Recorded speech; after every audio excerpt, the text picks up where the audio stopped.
This is day 4 of my 30 days challenge of learning cybersecurity. And today I have learned about logs for Windows and Linux. Today I completed logs fundamental room on Tryackme.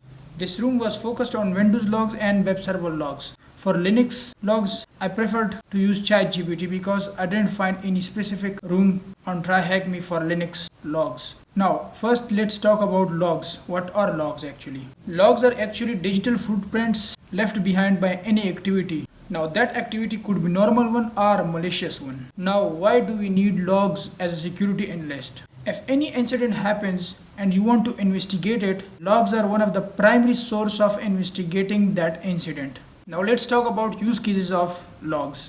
We can use them in security events monitoring, incident investigation and monitoring, troubleshooting, and audit and compliance. Now let's talk about the types of logs. Now logs are differentiated into different types on the basis of the information they provide us. First one is system logs, then we have security logs, third one is application logs, fourth one is audit logs, fifth one is network logs, sixth one is access logs. Now based on their information, they have been given this name.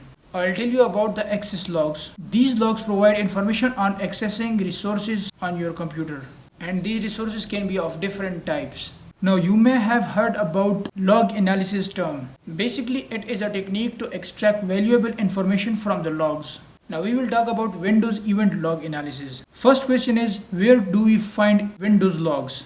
There is a tool called Windows Event Viewer which gives us a very decent GUI for analyzing logs. Search Event Viewer in the Windows search bar and you will find that tool easily.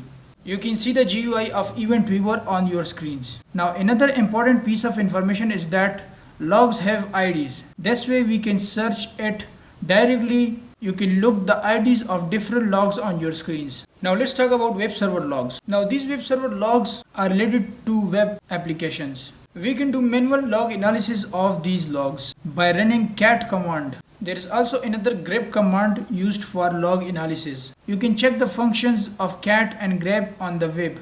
So it's a mini exercise for you guys. Now for the Linux logs, I preferred ChatGPT to use it for my log analysis. Now on Linux, where do these logs are located? There is a directory /var/log where you can find all the logs. Now key log files which we should know according to our path. Now I have showing you related screenshots on the display throughout this video. You can see the screenshot somewhere here, and I want you to perform this mini exercise. This was all for today. See you on the next day.